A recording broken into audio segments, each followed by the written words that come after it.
Dominic King with Drive Time. BBC Radio Kent. Good evening, 6:15 now. Now, we have the World Wide Web at our fingertips these days. It's hard to remember the time when we used to get our information through our TV.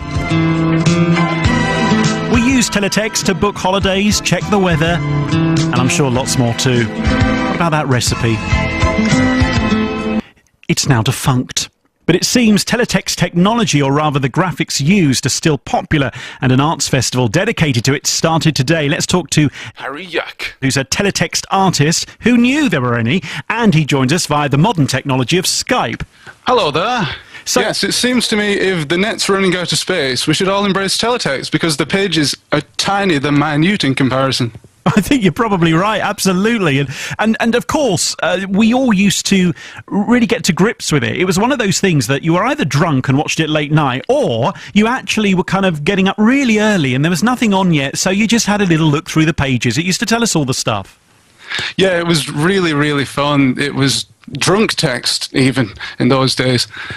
But now, we're bringing it back. We're bringing the fun back. There's a novelty value to the instantly recognisable aesthetic. And I think Teletext, it boils digital art down to its purest form. You don't have much space or many colours to work with. But in some senses, that's quite freeing, because you don't have the complicated clutter of, say, an HD TV programme. Whereas with those, you've got to make things look good in HD. But with Teletext, you've only got to make it look good on a postage stamp size. People allow it to look a little bit rubbish. They expect it to be a bit primitive.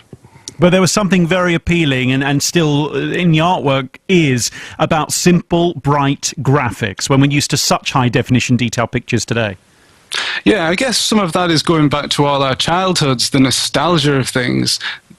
Teletext and indeed arcade video games, retro video games, they never took themselves seriously. And it takes people back to a simpler time, to a time when information was more pure, I guess, and graphics too.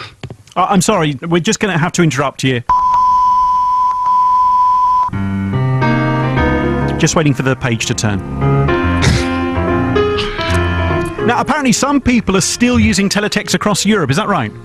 Yes, it's still one of the primary methods of communication, information communication across Europe, places like Germany, Finland. A lot of these places don't have full coverage on the internet, so people still use Teletext on the televisions to get the news, etc.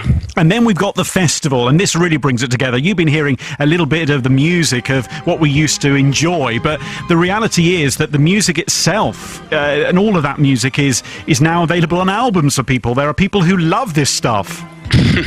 That's right. I'm still waiting for the big box set, though. Unfortunately, it's not available on Amazon. So, guys at the BBC, get to work. The pages from CFAX triple album. Okay, and the festival, this is an opportunity to show the art, and you've been very generous tonight. You've made us a BBC Radio Kent drive time bit of teletext-type artwork. Yes, I hope you like it. It only took me about 10 minutes to do. Well, we love it.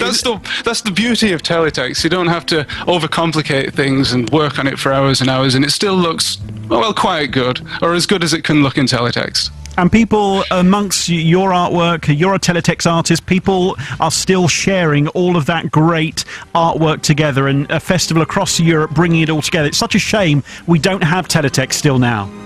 Yes, BBC, please, this is an open call. Bring back CFAX. Do it now, please. If you go to our website at BBC Radio Kent Official, you can see the artwork that our guest on the show has created for us. Yack. Thank you so much for being with us. We really appreciate your time. Thank you very much. And your text. Yes, the International Teletext Art Festival runs from today to the 14th of September across Europe. We can't, unfortunately, access it via our own televisions because we don't have teletext, but you can view it online at teletextart.com, and you can also view some more teletext art at my own website, teletextart.co.uk. Thank you very much. More art to come before 6:30. Phil Harrison has been to see comedian Vic Reeves and his paintings.